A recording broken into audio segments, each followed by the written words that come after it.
my god. Tapi bohong. Aku hanya memikirkan satu peraturan penting. Kenapa kau lakukan hari ini kalau kau bisa melakukannya besok? Hahaha. Few moments later.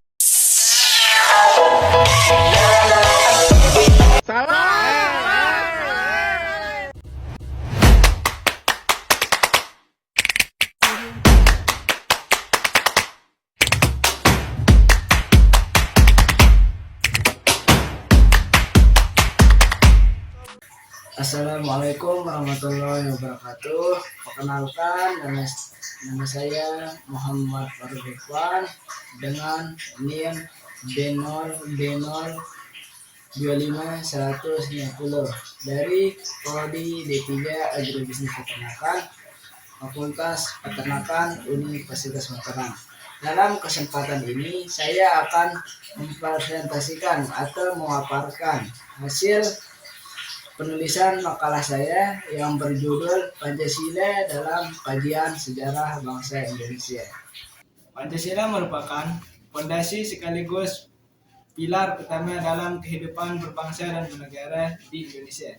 Nilai leluhur yang terkandung di dalamnya telah diterima secara final sebagai dasar negara. Namun demikian, Pancasila tidak hadir begitu saja, melainkan melalui proses panjang yang diwarnai dinamika sosial, politik, dan perbedaan filosofi yang mendalam. Proses perumusan Pancasila yang terjadi menjelang kemerdekaan menunjukkan bahwa keberadaannya sangat berkaitan erat dengan perjalanan sejarah bangsa Indonesia. Di satu sisi, Pancasila menjadi pedoman dalam pembentukan karakter dan identitas bangsa di sisi yang perlu dipahami agar penerapan mudah mengetahui agar ideologi negaranya. Dan di mana ada rumusan masalah yang terkandung di dalam makalah saya ini, yaitu yang pertama, apa makna dan arti lambang Pancasila serta Garuda Pancasila. Yang kedua itu bagaimana perjalanan sejarah Pancasila dari masa pra-kemerdekaan hingga masa reformasi. Dari rumusan masalah itu, saya dapat menjelaskan beberapa hal. Di antaranya, yang pertama, makna lambang Pancasila. Lambang Pancasila terdiri dari 5 simbol yang masing-masing mempresentasikan sila-sila yang terkandung di dalamnya. Yang pertama itu bintang, melambangkan ketuhanan yang Maha Esa sebagai dasar nilai spiritual bangsa. Yang kedua itu rantai emas, melambangkan kemanusiaan yang adil dan beradab, menggambarkan hubungan antara manusia yang saling membutuhkan. Yang ketiga itu pohon beringin, melambangkan persatuan Indonesia yang mencerminkan pelindungan dan kesatuan dalam keberagaman. Yang keempat itu kepala banteng, melambangkan kerakyatan sebagai simbol musyawarah dan kebersamaan. Yang kelima itu padi dan kapas, melambangkan keadilan sosial yang menegakkan terpenuhnya kebutuhan lahir setiap warga negara. Kelima simbol tersebut tidak hanya menjadi tanda pengingat, tetapi juga menjadi pedoman moral harus diwujudkan dalam tindakan. Yang kedua, makna Garuda Pancasila. Garuda Pancasila merupakan lambang negara yang memiliki makna mendalam.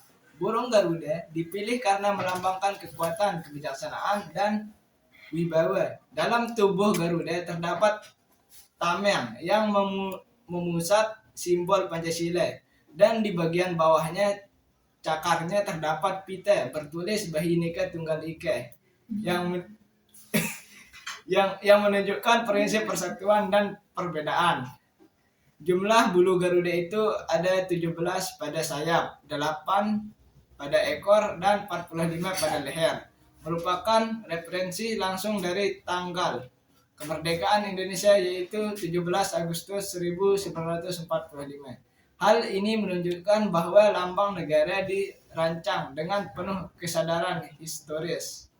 Yang ketiga, Pancasila di era kemerdekaan. Nilai-nilai Pancasila telah hidup dan diterapkan dalam kehidupan masyarakat Indonesia jauh sebelum kemerdekaan. Hal tersebut dapat dilihat dari tradisi gotong royong, nilai musyawarah, dan berbagai adat, sikap toleransi dalam keberagaman, serta nilai keadilan yang dipegang oleh masyarakat Nusantara. Dengan demikian, Pancasila bukanlah warisan dari negara lain, melainkan digali dari budaya sendiri, kebiasaan dan pandangan hidup bangsa Indonesia itu sendiri. Inilah yang membuat Pancasila memiliki kedudukan unik sebagai ideologi bangsa yang berakar kuat. Yang keempat, nilai budaya. Nilai budaya merupakan suatu upaya untuk menjawab persoalan yang cukup vital dalam kehidupan masyarakat, karena Pancasila merupakan budaya Indonesia itu sendiri. Maka isinya tidak akan bertentangan dengan kebudayaan masyarakat itu sendiri. Yang kelima, sidang BPUPKI yang pertama dan yang kedua menjelaskan tentang kemerdekaan. BPUPKI menggelar sidang yang membahas dasar negara Indonesia, di mana tokohnya itu seperti Muhammad Yamin, Supomo, Soekarno menyampaikan pandangan mereka masing-masing.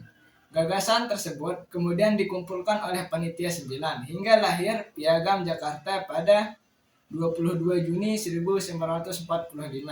Piagam Jakarta menjadi cikal bakal pembukaan Undang-Undang Dasar 1945 dan rumusan awal Pancasila. Dokumen ini merupakan salah satu tonggakan penting dalam upaya perumusan dasar negara. Yang keenam, Pancasila di era kemerdekaan.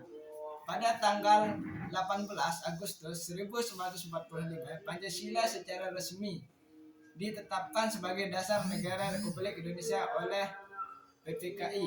Masa awal kemerdekaan diwarnai oleh berbagai tantangan seperti pemberontakan, pembedaan, dan pandangan politik.